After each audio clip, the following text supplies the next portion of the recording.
Welcome, everyone. We at eBuilder are honored to sponsor this webinar with longtime friends at Engineering News-Record about the new administration's plans for infrastructure in America. Hi, everyone. I'm John Antevi, co-founder of eBuilder from sunny and humid Fort Lauderdale, Florida today. You are in for an informative session.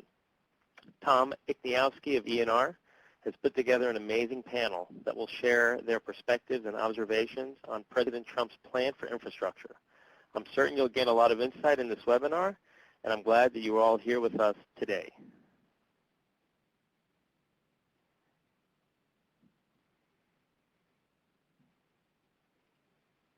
You may ask, why is eBuilder sponsoring this webinar? Well, it's because of the passion we have, frankly, to improve project outcomes on infrastructure projects.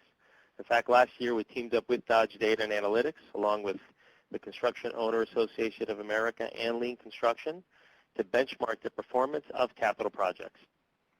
Turns out we still have a long way to go based on the research. If the new administration is going to increase funding for infrastructure projects, we also have to find better ways to become more efficient and improve project outcomes. So we've helped many infrastructure owners mature in their process for managing capital projects by guiding them through a journey from managing projects on spreadsheets to centralizing project management information to then automating their workflow and then integrating other systems. When they do this, our infrastructure clients are sharing that they're achieving greater than 4% cost reduction, some even higher than that, 3x productivity improvement, and then slashing cycle times and becoming more reliable as an owner. So this is one of the many ways infrastructure owners are becoming better clients for their contractors, engineering firms, and all the trades.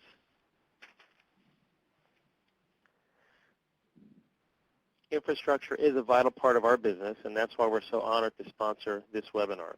For us, it's not just about the technology, it never has been, but it's about being a partner with the infrastructure community by bringing excellent thought leadership like the webinar you're about to enjoy today. So again, thanks to ENR for this opportunity, and I'm going to hand it to Tom to take it away. Thanks very much, John. Good afternoon, everybody, and welcome to this webinar, Trump and Construction, What's Ahead for the Next 100 Days. This event, brought to you by Engineering News-Record, is sponsored by eBuilder. And as John said, I'm your moderator, Tom Ikniowski. I'm ENR's Washington, D.C. Bureau Chief. Thanks again for joining us.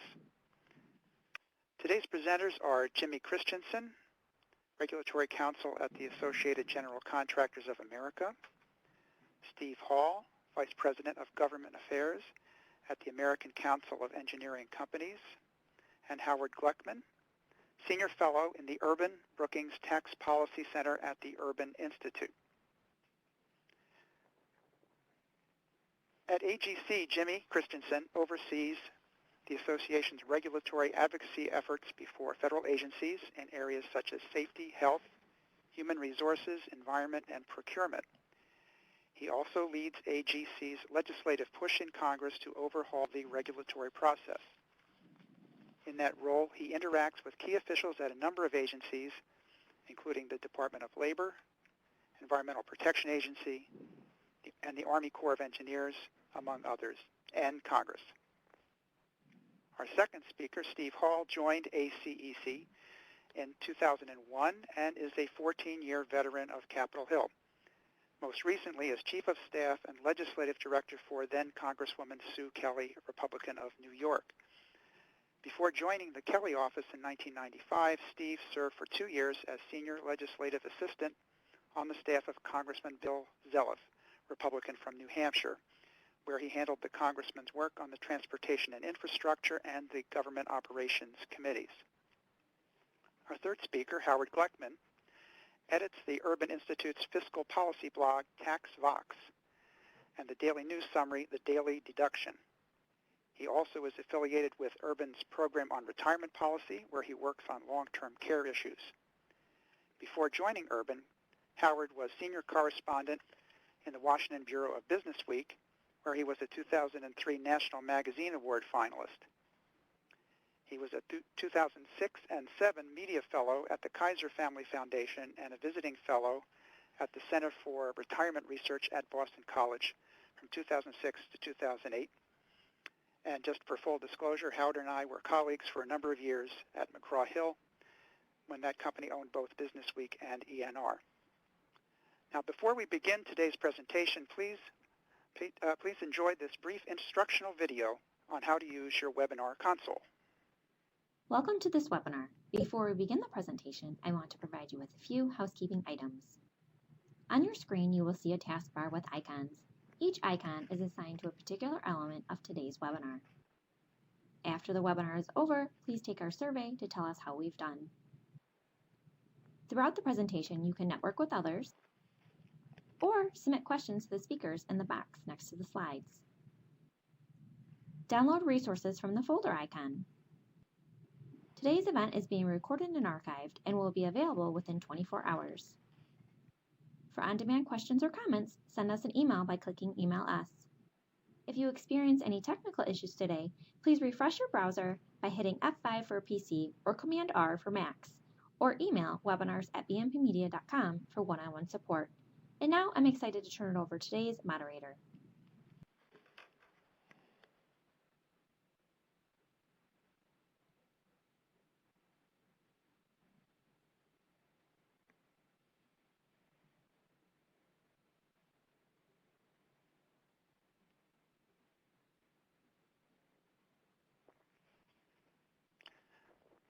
Don't forget to submit your questions, and later in the program, our presenters will address as many as possible. Today's event also is being recorded and archived on enr.com/webinars.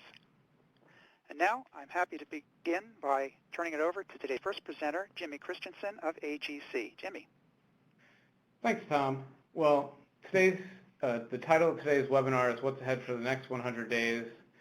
So since I'm going to talk about regulations, the one thing that I thought was important for everyone to give you context on what's going to happen in the next 100 days is to talk to you a little bit about the regulatory process in general and what's happened in the previous 100 days, because a lot of that will influence what will happen in the next 100. So when we're talking about the regulatory process, there's two general types of processes. There's the notice and comment rulemaking process and the guidance process. With the notice and comment rulemaking process, there are a whole host of steps that when you want to issue a new rule, you have to go through before it can become final and can become law. Well, just as you have to go through these steps to make a new regulation, you have to go through these steps to deregulate and to get that regulation off the books. That process is long, it's complex, and there's lots of points within the process during which folks that don't like the rule for whatever reason can find some way they can sue for deficient process. So there's a lot of avenues for that. And I'll give the example when we talk about deregulating. Think about what happened back in the 80s. The Carter administration issued a rule in its waning days, for mandating that seatbelts be used in cars. Shortly after, Reagan administration comes in, after the Carter administration. Reagan administration rescinds that rule that went through this notice and comment rulemaking process, for which there were a lot of studies and documentations and reasons why the Carter administration issued the rule.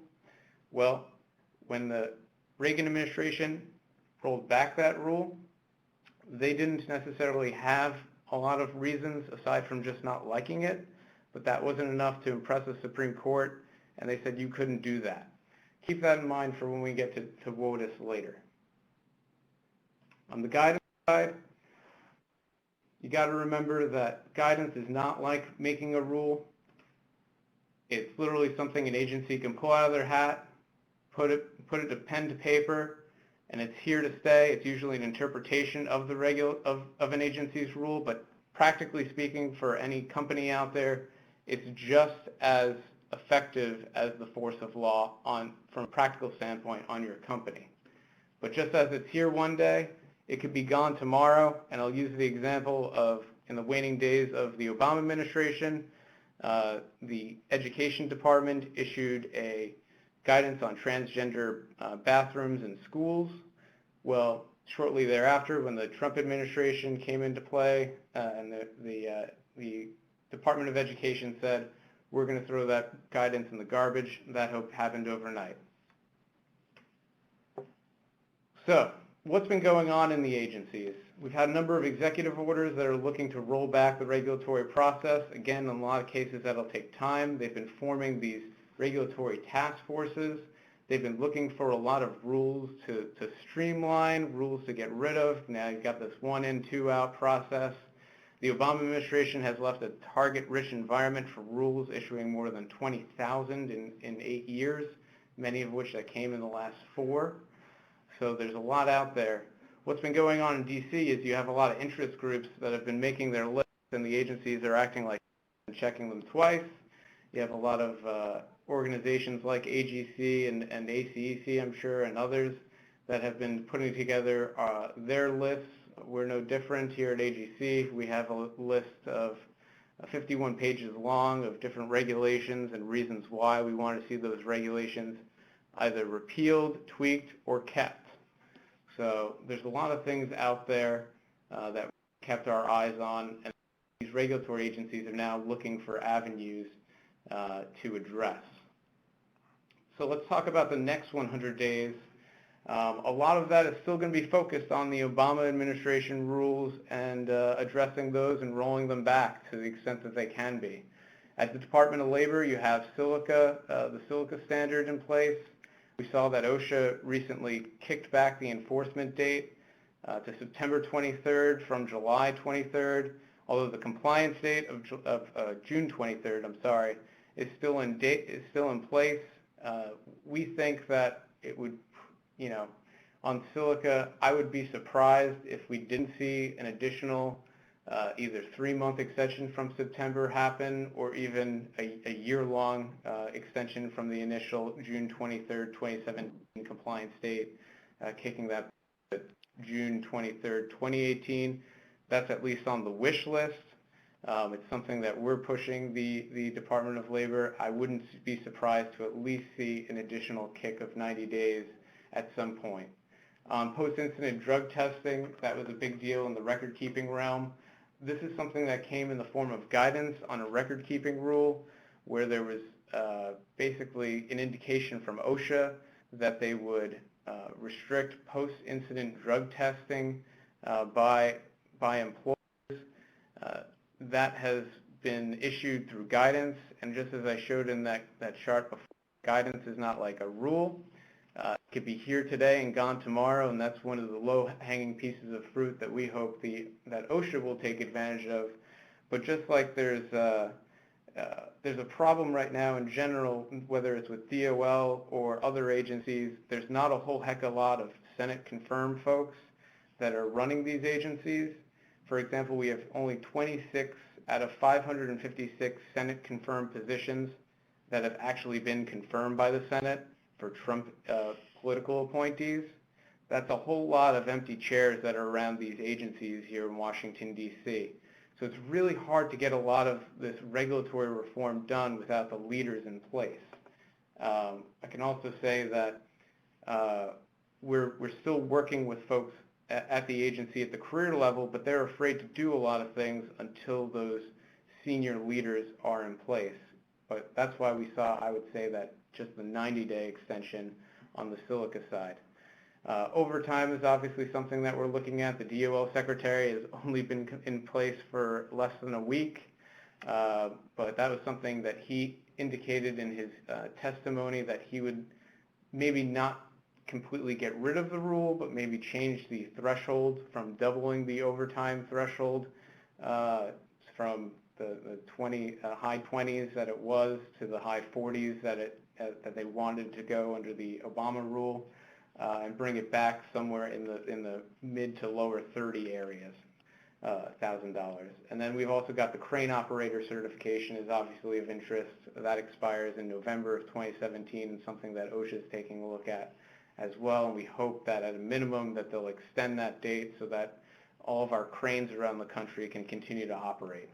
On the DOT side, we're looking at things like local hire. That's something that's a program that wasn't issued through notice and guidance issued through notice and comment rulemaking. That can be here today, gone tomorrow. It's on our list of our chopping block, and we hope that the local hire requirements will go away. There's DBE issues, as always, that we're hoping to reform and streamline. I would say that both the local hire is maybe low-hanging fruit. DBE is probably a little bit more difficult just because of what it is in the hiring of minority businesses and those different small business thresholds. I'll go into Buy America, Buy American in a second. I'll touch on the EPA and the Army Corps' WOTUS rule. Obviously, the administration is looking to roll that back and has taken the initial steps on that. But just like I said in the beginning, there's the chart back in the front. They have to go through that whole long process there. There's plenty of folks in the environmental realm that are making some money through their folks around the country because they're looking to fight this in court, Sierra Club, NRDC, and others. So I don't think we're out of the woods yet on WOTUS. In the meantime, I think what the status quo is going to be the status quo for at least several years to come. I'd be surprised to see it come any earlier. Definitely not in the next 100 days. There's obviously a EEO1 report through the EEOC. That would request more data from employers out there. That's some low-hanging fruit because it's a form, so that's in the guidance territory. And then the NLRB employer standard was a big issue that everyone was focusing on. The problem with the NLRB is similar to the problem with other agencies. There has to be 5 commissioners on the NLRB. Right now there's 2 vacant spots, 1 Republican and 2 Democrats. So they can't really address many things for the Trump administration at this point until there are nominees appointed there. On the far side, for your federal contractors out there, we still have issues like paid sick leave hanging out there and project labor agreements that the president has not addressed. And I don't think, at least on the paid sick leave side, that I'd be surprised to see this administration address. And then on the government-mandated project labor agreements, we hear mixed signals on that as well. On Buy America and Buy American, it's clear where the president stands. The questions we're having is how will this affect compliance?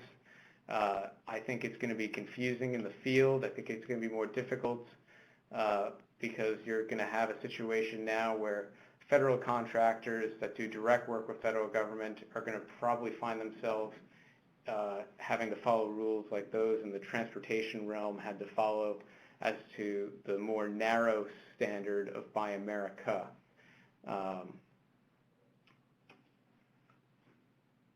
Lastly, in Congress, there's been a few things that have gone through the Congressional Review Act, where we've completely eliminated through Congress the OSHA extension of their record-keeping injury and illness log checks which was a statute of limitation of 6 months. By rule, the Obama administration extended it to 66 months for the statute of limitations. Congress repealed that. The president signed into law. Same thing with the blacklisting rule. And I'll tell you, in Congress, the other thing is regulatory reform in general. What's basically going on is the House is passing a lot of bills, and they're trying to see what's going to stick in the Senate. The one thing that I see possibly passing, is the Regulatory Accountability Act that has bipartisan support, that has some sort of some cost measures involved, some additional checks for public hearings, for high-cost regulations. But again, with that regulation, with that legislation, just as the rules would have to go through these additional hurdles to issue new ones, they would have to go through the same rules to deregulate. So maybe something for the Trump administration to think about before they do something like that. There's obviously some small business legislative regulatory reform that's hanging out there as well that can possibly pass, but I would say the Regulatory Accountability Act is at the top of the list. Now I'd like to kick it over to my friend and colleague Steve Hall at ACEC. Steve? All right. Yeah, Jimmy, thank you. And thanks to ENR and eBuilder and everybody for having me. And good presentation by Jimmy. Clearly the administration, the new administration, has been very active, most active, I think, and probably had the most pronounced gains on the regulatory side. And ACEC has worked closely with AGC and a bunch of other stakeholder groups on many of these. The blacklisting rule was a notable win, and more to come, as Jimmy indicated. So I've been asked to talk about the legislative piece of this. What can we expect over the next 100 days? And let me pause for a second and pay tribute to President Trump for focusing Congress and the stakeholder community on infrastructure. We would not be sitting here together today talking about this topic.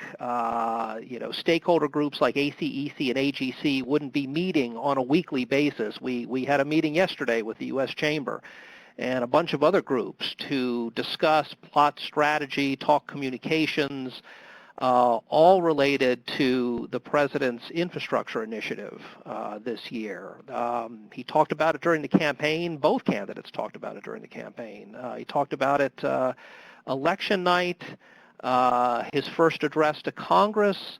Even at a dinner recently, our CEO and our chairman attended a political event where he spoke at length about the importance of infrastructure in his agenda. So it really is, and this phrase has been mentioned, this is really a generational opportunity for us, for the contractors, everybody who cares about infrastructure investment, to take advantage of a White House that is so vocal on this issue and trying to get something through Congress this year that will make a meaningful impact on the nation's infrastructure.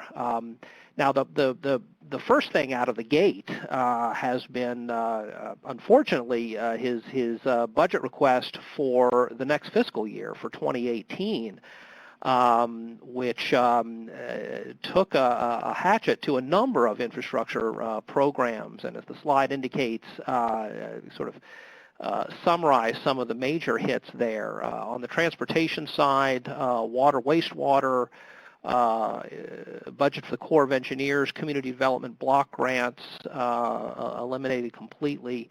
Very cold reception so far on Capitol Hill, as reflected, I think, by the action this week on Congress finally completed work on the FY17 appropriations package, which largely rejected a lot of these cuts and fully funded the funding increases under the FAST Act. Plussed up water, wastewater funding under the state revolving fund programs, and maintained or even included some modest increases in a number of other infrastructure programs. House passed it yesterday. The Senate is supposed to follow suit very, very quickly. So there's going to be a lot more attention, obviously, as the appropriations process moves forward on funding those basic programs. And clearly we have some work to do, we and the other stakeholder groups, in educating the administration on the importance of rural water funding, work that the Corps of Engineers does, and programs like that.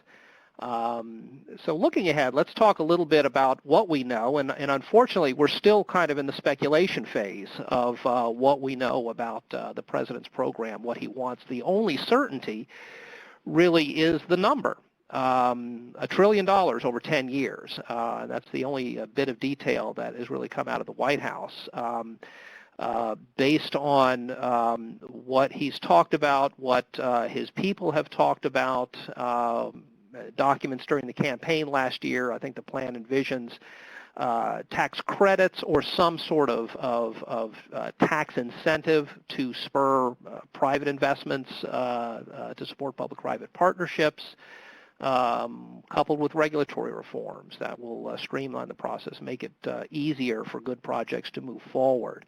And hopefully build on what Congress has already done. This is an area that Congress has actually made some progress with through passage of MAP 21 in 2012, through the FAST Act in 2015, through water legislation, the Water Resources Development Act, have put into place, some of these haven't even been implemented yet, but put into place a number of streamlining reforms. And as Jimmy indicated, groups like his and ours have put forward additional recommendations that build on those reforms to move projects forward more efficiently. And we've conveyed those to the administration, to the President's team, and to Congress. So that'll definitely be part of this process, and I think an opportunity for us.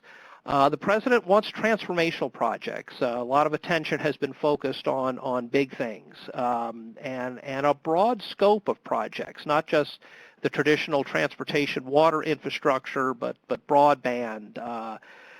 There's been discussion of housing and even veterans hospitals. Again, still uncertainty as to how all of this fits together, how funding would be allocated, or when we're going to get some additional information. There's been some comments made by the Transportation Secretary in recent days and others in the White House suggesting we could get something as early as this month. If nothing else, at least an outline of what the administration has in mind. But I think there's still some work being done there as they build this out.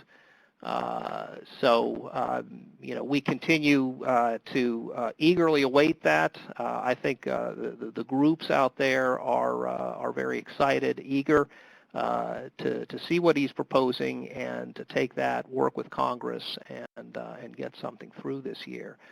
The House and Senate committees aren't waiting. We've had many meetings with them.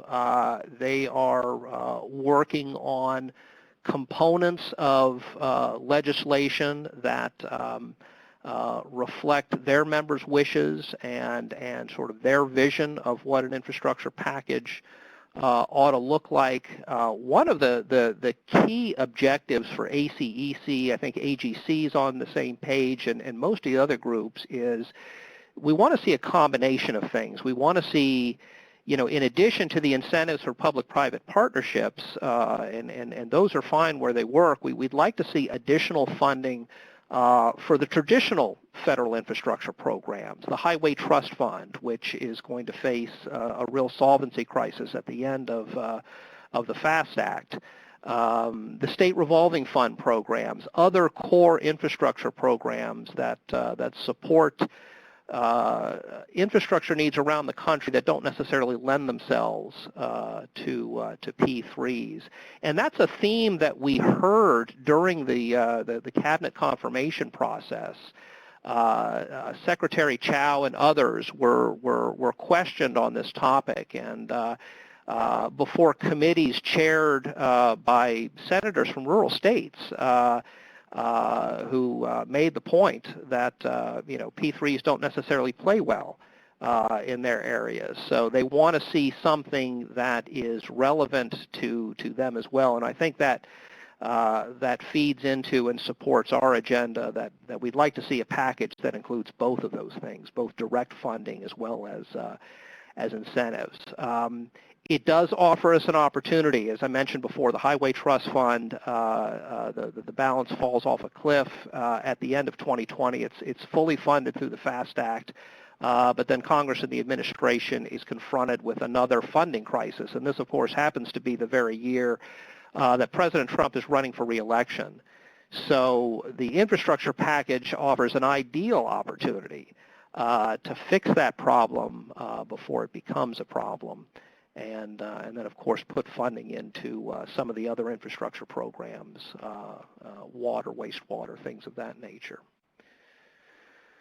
So moving ahead, next steps. Tax reform, Congress, one of the other pillars, in addition to healthcare reform, infrastructure, tax reform is one of the other major agenda items Congress is focused on, and our next speaker will tackle that topic.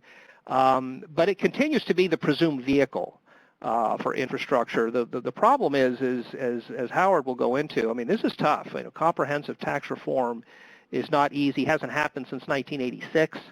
And so there's a real concern about the fact that if infrastructure is coupled with tax reform and that's the vehicle, and that takes a long time, it gets bogged down, is that really going to hamper our ability to get anything done this year or even this Congress? And so then the question becomes, at what point in the process does infrastructure sort of break off and move independently in some form, perhaps with a smaller tax package of pay-fors to help finance it? Of course, the question of how we're going to pay for this, both the direct funding, spending through the Highway Trust Fund and the other infrastructure programs, as well as the federal offset needed or outlays needed to pay for the tax credits that incentivize private investment. We've got to come up with $100 billion a year or something approaching that in order to achieve that. And then assuming that infrastructure moves forward independently, like the FAST Act and like versions of the Water Resources Development Act, does infrastructure become a vehicle then for other policies? There's been speculation of attaching possibly health care to infrastructure. That's kind of a scary notion. But the FAST Act became a vehicle for energy provisions, for international policies relative to the Export-Import Bank. And so if it becomes clear that this is the one item on the President's agenda that is able to clear Congress, what additional policies will it pick up along the way? And again, it does remain the one issue where the parties historically have been able to come together and agree on, and really remains in the strongest position for passage in this Congress. So let me stop there, and I will turn the program over to Howard Gleckman. Howard, take it away. Thank you, Steve. Appreciate it, and thanks to you all for having me this afternoon for a few minutes. As Steve mentioned, we are just about in the first stages of what is going to be the biggest debate over taxes, at least since President George W. Bush's tax cuts from 2001, and perhaps the biggest tax bill since 1986. There's a lot on the table. A lot of it remains uncertain. Let me give you a brief tour of some of the issues and how they would affect the construction and engineering businesses, and then do some prognosticating at the end. Of course, whenever anybody talks about changes in taxes, the first thing on the table are tax rates. There are generally two proposals on the table right now. One of them was the House Republican leadership blueprint, which was first proposed last June. And then President Trump has had a series of tax proposals. Most recently, last week, he put out a one-pager that was really an outline of some ideas. It wasn't really a plan. As far as individual rates are concerned, the House Republicans proposed collapsing the current 7-rate system to 3 rates of 12, 25, and 33%. President Trump has proposed this to do the same with slightly different rates. His rates would be 10%, 25, and 35. One of the big uncertainties about the Trump outline is he did not say what the tax brackets were. So he said what the rates were, but he didn't say where each rate would begin and end. So it creates an awful lot of uncertainty in trying to analyze what the Trump tax rates would actually be and who they would affect. On the individual side, another issue worth noting is capital gains taxes. Of course, today, the capital gains top rate is about 23.8%, including the Affordable Care Act net income tax surcharge. President Trump would propose reducing that to 20%. The House Republican leadership would propose reducing capital gains taxes to 16.5%. Essentially what they do is they take their top rate of 33% and cut it in half. It's a 50% exclusion, and you pay taxes at a rate half of your ordinary income rate, so a top rate of 16.5%. Both would repeal the estate tax. Both would repeal the alternative individual minimum tax. On the individual side, the other issue is what happens to all those deductions and tax preferences that are out there. And again, we know a little bit about what the House Republicans are going to propose. They have proposed to eliminate all deductions except for the mortgage interest deduction and the charitable deduction. They haven't said what they would do about tax exclusions and credits. And of course, one of the big exclusions that you all are very interested in is what happens to tax-exempt bonds. And they have so far been relatively silent about that. The president has been even less specific about what he would do with all those tax preferences. In his one-pager last week, he said he would target tax breaks that mainly benefit the wealthiest taxpayers. Trying to parse that sentence is interesting. I don't know what mainly benefit means. I don't know what the wealthiest means. So it's hard to know. And again, questions of tax-exempt bonds, unclear. Another issue, of course, is taxes on businesses. And there again, there are some very dramatic changes that are being proposed, but some differences between the House Republican leadership plan and the president's plan. The most striking, perhaps, is what happens to the tax rate on businesses. When it comes to corporations, the House Republicans would tax them at 20%. President Trump would tax them at 15%. Then there's the question of what you do about pass-throughs, about partnerships, sole proprietorships, all those non-corporate businesses. And there's a pretty significant difference between the president and House Republicans. The president would tax them at a 15% rate. The House Republicans would tax those pass-throughs at a 25% rate. So a pretty significant difference there that's going to have to get resolved. Another issue that businesses are certainly interested in, particularly capital-intensive businesses are interested in, is what happens to your ability to depreciate investment. The House Republican plan would allow all firms to expense all of their capital investment. The president was silent on that proposal in his one-pager last week. The trade-off in the House Republican plan is what happens to net interest costs. You have the ability to expense. Good tax policy would suggest you shouldn't also be allowed to deduct interest on the cost of those investments. That would allow you a negative tax rate, which would make businesses happy, but doesn't make tax policy experts very happy. So the House Republican proposal would disallow the deduction for net interest. Again, President Trump is silent on that. Interesting because of his background, of course, being in the real estate business, interest deductions are extremely important. So where would that go? We don't know. On the international side, a number of very important, very interesting issues are on the table. The first one, of course, the proposal that's probably gotten the most attention over the past months is the House Republican leadership plan for a border adjustable tax for businesses, that so-called BAT, would create a fundamentally different model for taxing cross-border transactions. In effect, a U.S. company that produced goods that were sold overseas would pay no tax on its exports. However, a U.S. firm that imported goods would be taxed. It would lose its ability to deduct the cost of those imported goods. Very dramatic change, and of course has generated an enormous battle within the business community and a big split in Congress about how to approach that model. President Trump, again, was silent about what he would do with the border adjustable issue. He did say in his proposal that he would support a territorial tax. The problem with that is if you ask 10 economists or 10 politicians what they think a territorial tax means, you'll get 10 different answers. So there's a lot that needs to be clarified in that area. Steve was talking about infrastructure, and of course one of the possible pay-fors with infrastructure is what's known as the repatriation tax. There are something like $2.5 trillion of revenue earned by U.S.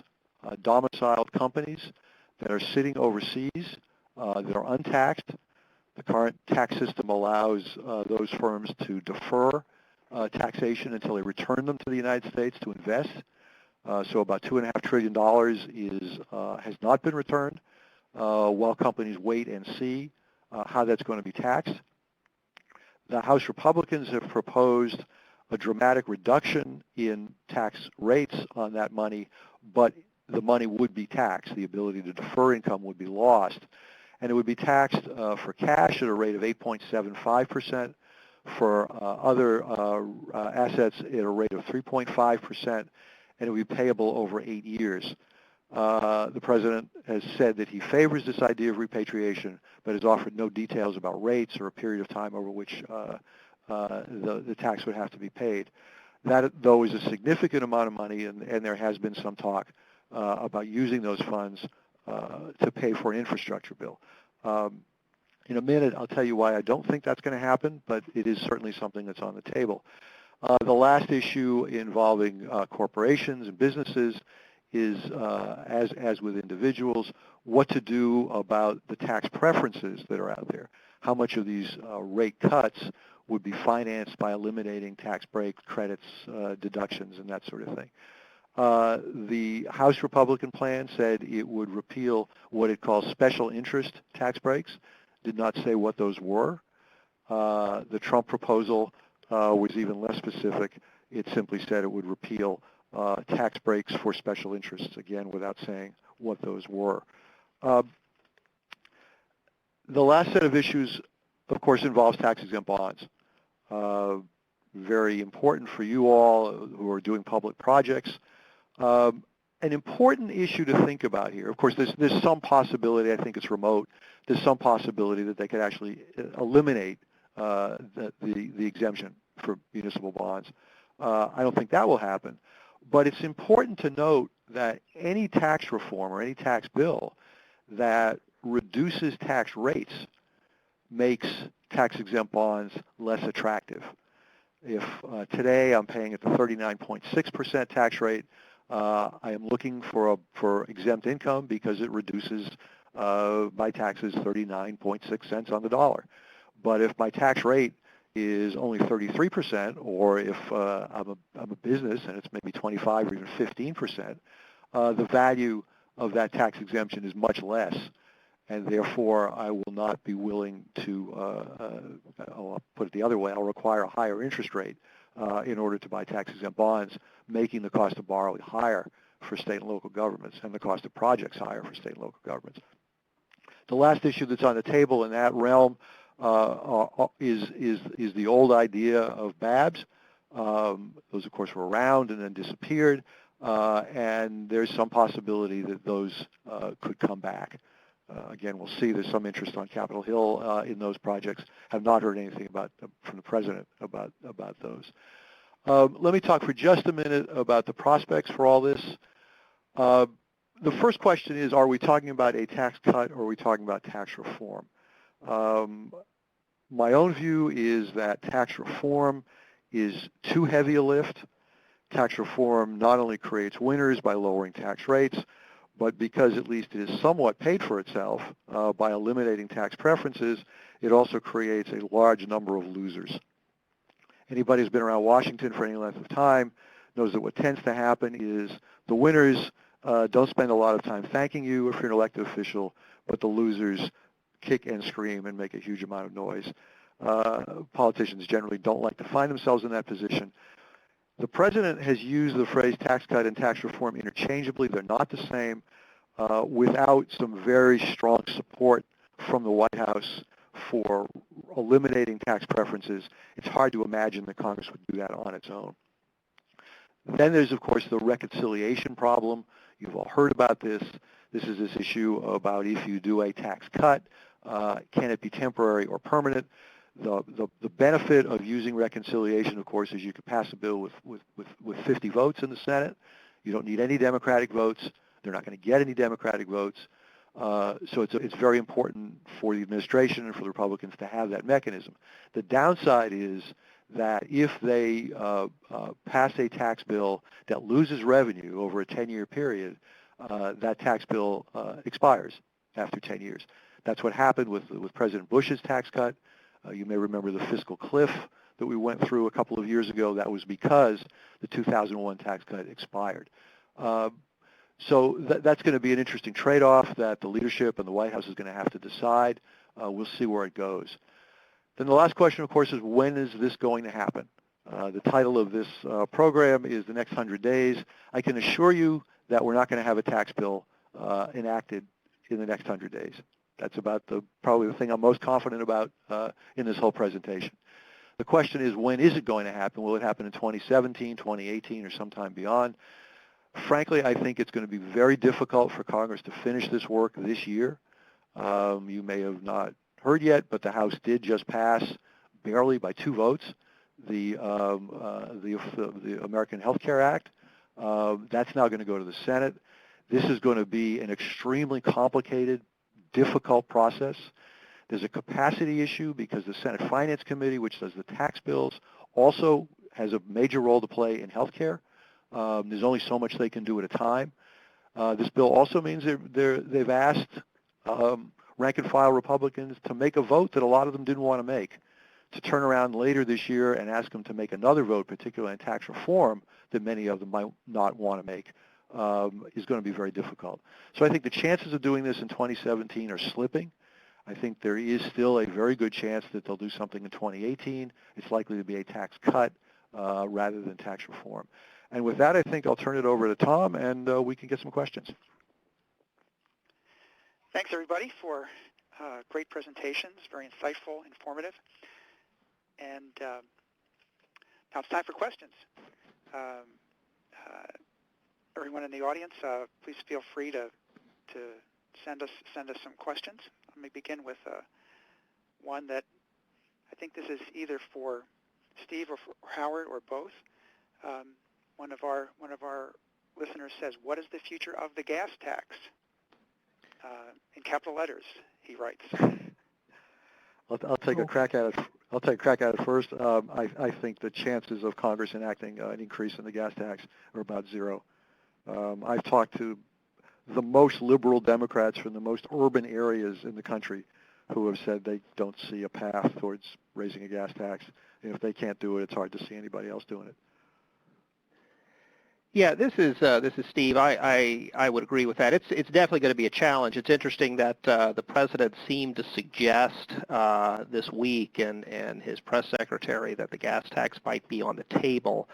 But I think that may have been just some messaging problems at the White House and not necessarily a serious part of the plan, although it was encouraging to hear that that's at least being discussed. So it's going to be tough. Somehow, though, we've got to come up with a sustainable funding source or replace the gas tax with a vehicle miles traveled fee or something that Congress has been looking at for the last several years and even authorized some pilot programs to build out through the FAST Act. But on an optimistic note, let's look at the states because the states, I think Tennessee recently, Indiana recently, many other states, either their gas tax or sales taxes, and many of these states are Republican-red states, have had success in increasing those taxes in order to support their infrastructure programs. So politically, this is doable. And I think there's maybe some lessons to be learned from those efforts that we could apply to Congress. The conventional wisdom has always been that if we have any chance of making a change to the gas tax, it needs to happen in the context of a larger tax bill that reduces rates. That presumably that would give lawmakers sufficient political cover to be able to point to lower personal rates, lower business rates, to offset whatever effects would occur in a gas tax rate. So again, I think that further heightens the importance of some sort of tax bill, whether it's comprehensive, whether it's smaller, going forward, if we're going to achieve the goal of increasing the gas tax. Great. We have less than 10 minutes, so let me move quickly through some of these other questions. Jimmy, this one's for you. It's a regulatory question. And one of our listeners asks about the waters of the U.S., the so-called WOTUS regulation, and suggests that the current WOTUS regulation isn't that different from what it replaced. This is the Obama regulation versus what came before it. Does that sound right to you, Jim? It depends on what you mean what the current regulation is. The current regulation is still the 1986 regulation that's actually in place, the only one that folks are actually applying still. The Obama regulation has actually been put into place because there's been a stay on it, a nationwide stay, since 2015.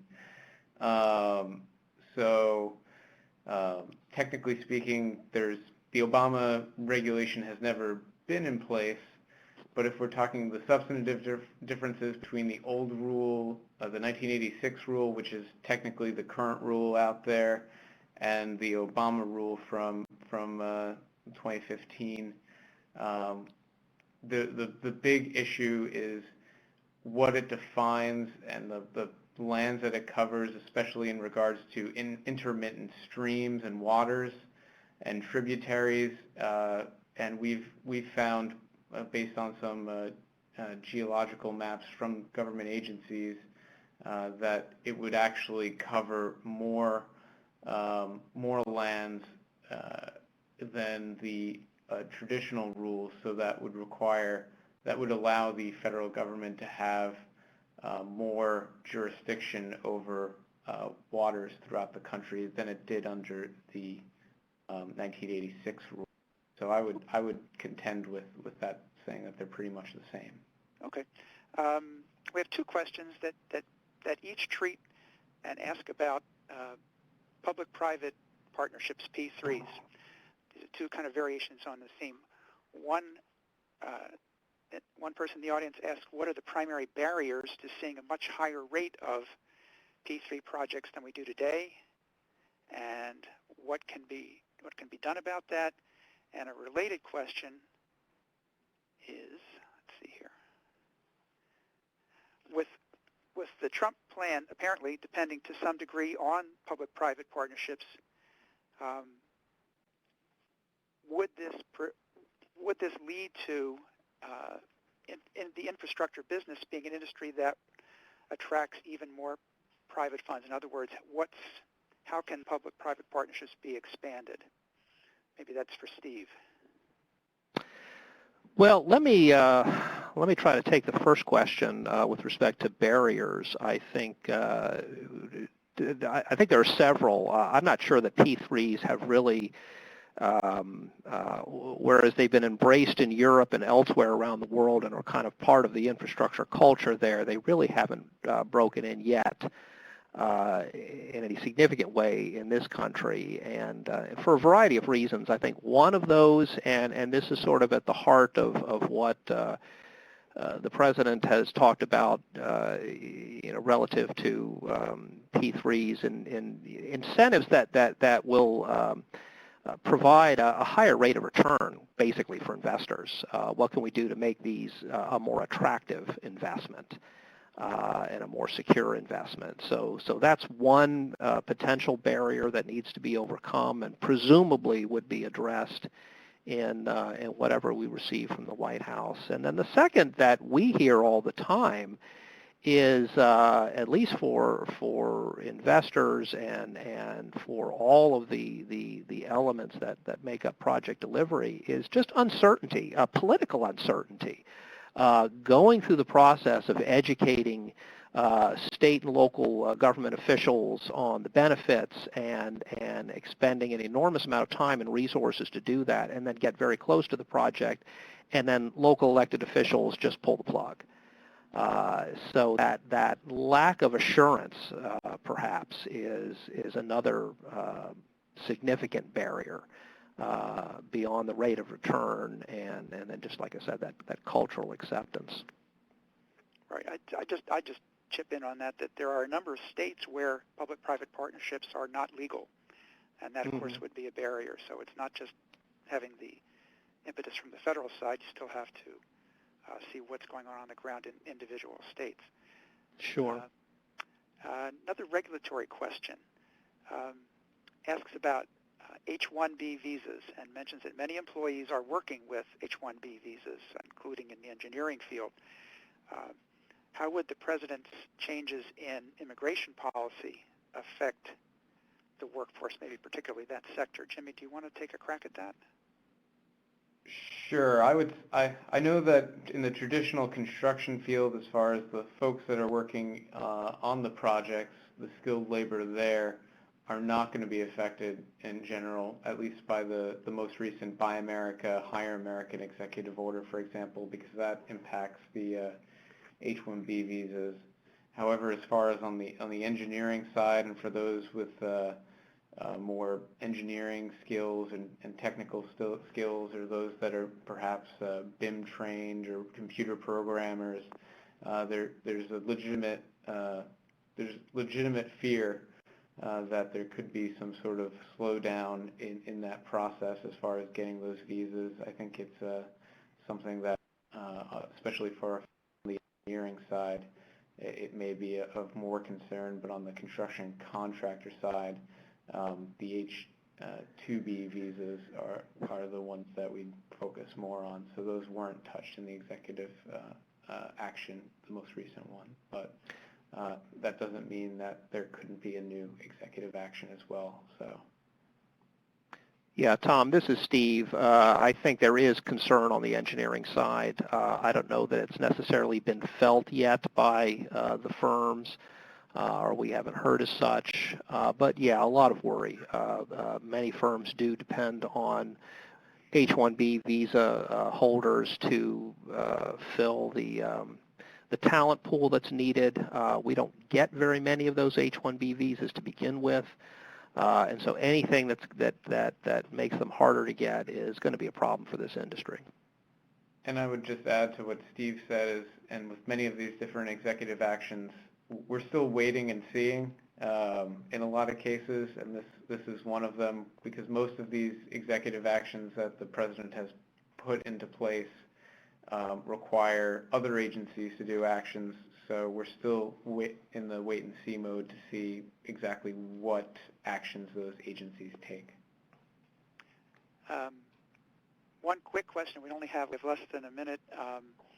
Given the pressing infrastructure needs and funding issues, how does funding for the border wall play into the discussion? Of course, that did not make it into the fiscal 17 bill, funding for the wall itself. Anybody have a quick 30-second answer on that one? Well, this is Steve. I think it is a discussion item and possible area for concern. I'm not sure that it in reality is a legitimate concern in terms of other areas of infrastructure that that we're working to find funding for, and there are actually other issues relative to state legislation and related to the wall that potentially could create some problems for the industry that we're taking a look at. Great. Right. Sorry, I would just say that sure, go for it, Tom. Yeah, I'm sorry. That's time, and that's all the time we have for questions. Please join me in thanking Jimmy Christensen, Steve Hall, and Howard Gleckman for their excellent presentations and answers to the questions, as well as our sponsor, eBuilder.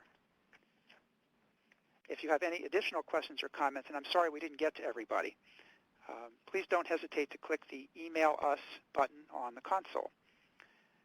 And as you exit today's webinar, please take a couple of minutes to complete our survey. We would very much welcome your detailed comments, plus and minus. Please visit enr.com/webinars for the archive of this presentation, as well as information about upcoming events. Now, please enjoy a brief closing message from today's sponsor, eBuilder. Thanks so much for attending the webinar. Tom, I loved it. Clearly, you put together an incredible panel. I really enjoyed the question about the first one about the gas tax. I think the speakers convinced me to pull the trigger on buying that big SUV now for my wife. So we'd like to invite you to continue the infrastructure conversation and hear directly from owners of infrastructure programs that will be impacted by these coming changes. You can join us at Elevate, which is our capital project symposium scheduled May 23rd. So those who are right in New York City or in Los Angeles specifically, on the 23rd of May or June 6th. You can register at no cost, and I look forward to seeing you there. And for those that are curious, some of the speakers that we have, you could just see up on the screen, folks from DEP and Amtrak, and Barry wrote a book, Too Big to Fail or to Fall, has been featured on CNBC many times. So if your business is in infrastructure, you'll not want to miss the event. Thanks very much. And we look forward to seeing you at the next ENR webinar.